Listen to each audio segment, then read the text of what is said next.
Morning, Chris. What do you make of the dump of 3 million documents overnight? Good morning, Trevor. Well, pretty horrifying to see just how extensive Jeffrey Epstein's nefarious activities extended. Horrifying to just see how many people were involved and embroiled in his network.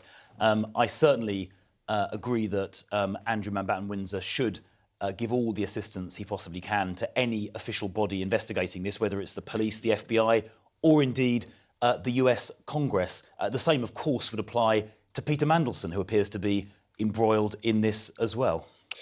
Are you aware of any way in which we could actually make either of those individuals essentially give evidence to any congressional inquiry or indeed any legal proceedings? Well, I don't think the UK government has power to compel someone to testify before Congress, but certainly if a foreign and overseas law enforcement agency wanted to arrest somebody for a criminal investigation, there are obviously extradition procedures to go through, and I'm sure the government, the police, the court system, or they certainly should cooperate fully with any such extradition proceedings. There was also an allegation that came out, I think, overnight, suggesting another woman may have been trafficked into the United Kingdom. And if that is true, that is potentially a criminal offence here in the UK, and the police here in the UK should certainly look at any evidence that emerges about that. Prime Minister returned from China and Japan today. Your leader says that he shouldn't have gone at all. Isn't that a bit unrealistic? Some would say a bit juvenile. Well, of course, you can have relations with another government without sending our Prime Minister to go and see their president. In fact, no Conservative Prime Minister went over to China in person for about 8 years. I think 2018 was the last visit. You can, of course, have dialogue and diplomacy without sending the Prime Minister in person. I mean, he came back pretty much, as far as I can see, empty-handed, a couple of little things here and there, but nothing that's really going to move the needle. Is it such a little thing that at seven parliamentarians have had sanctions lifted against them? Most of them are Conservatives.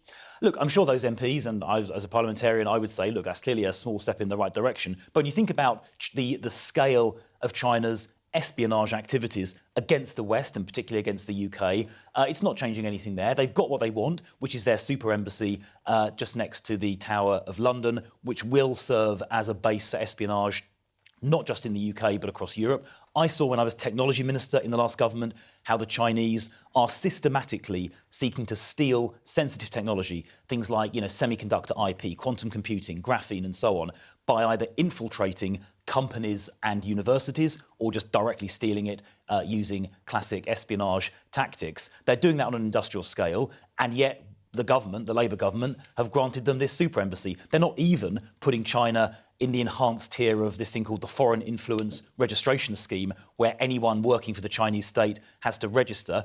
Countries like Russia and Iran are on that list, but China is not, because Keir Starmer is so busy kowtowing to Beijing, hoping to get a few economic crumbs from the table to make up for the mess which he and Rachel Reeves have created domestically. There's kowtowing, but there's also the need to talk to people, even if you don't agree with them, isn't there?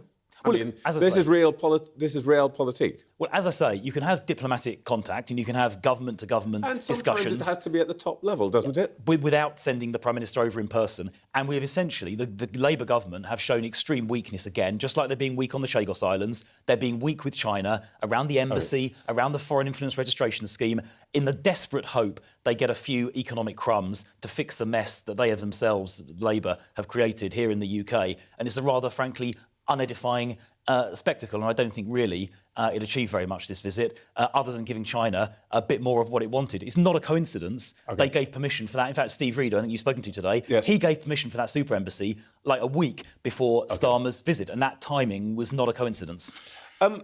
This week, yet another of your colleagues, Suella Braverman, got on the Farage Express. Were you using your hanky to wave her goodbye or to wipe your tears of sorrow? Well, you said yet another. Let's keep it into perspective. It's 4 out of 121. But there are 4 important names. Well, and at least one of them, Robert Jenrick, did so out of frustrated personal ambition because he was upset that he didn't become leader. So look, I mean, so putting him to one side because it's a bit different.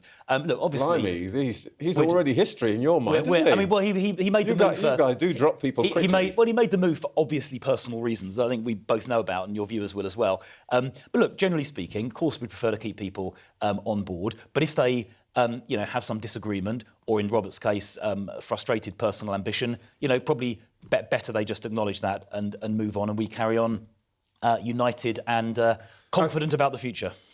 Well, look, let me give you another possibility for why Mr. Jenrick did what he did. He's looking at the polls and he is thinking, I want to be in government. I want to be a person who has an influence on things, makes things different. I am not going to be able to do that in opposition. I can see where the next government's coming from.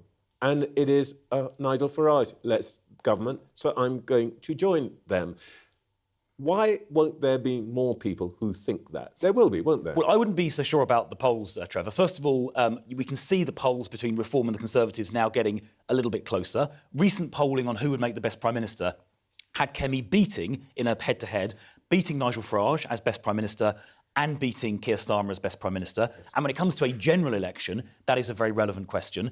When it comes to general election as well, you're choosing a government. That is different to local council by-elections or opinion polls today. And I think we'll get a rather different result at the next general election to what today's opinion polls may suggest, particularly as we're developing credible policies. Reform don't have any credible policies. And just finally, I think Robert should reflect on whether he really wants to join a party whose leader, Nigel Farage, admires Vladimir Putin, blames Ukraine for getting invaded, and who believes in higher welfare spending and getting rid of the two-child benefit cap so people with 10 kids can have limitless welfare. That is what Robert Jenrick has gone to join. I think he's made a mistake. Well, look, aside from burying Robert Jenrick, what I heard in that answer was something we haven't heard from Conservatives for a while, which is, did I hear you say that you think you're going to win the next election? I think we are fighting to win the next election. I think we can win the next election, and that is what Kemi and I are working every day to do. The 200 and something polls over the last nearly a year that have put you somewhere between 10 and 15 points adrift of reform are just nonsense. Well, the election is 3 years away. Those polls are slightly closing. I don't want to overstate it, but the polls are getting a bit closer. And when it comes to the underlying indicators like who's going to make the best Prime Minister, Kemi is ahead of Nigel Farage and ahead of Keir Starmer. So, look, it's 3 years away, a lot of water to pass under the bridge, and I haven't got a crystal ball. But I tell you this, I am working to make sure we win, and Kemi and I and Mel Stride and others will move heaven and earth to make sure we do because it's in our country's interest. Chris Philp, I'm pretty sure in those 3 years we're going to have this conversation many, many times. Thanks for your time this morning. Thank you.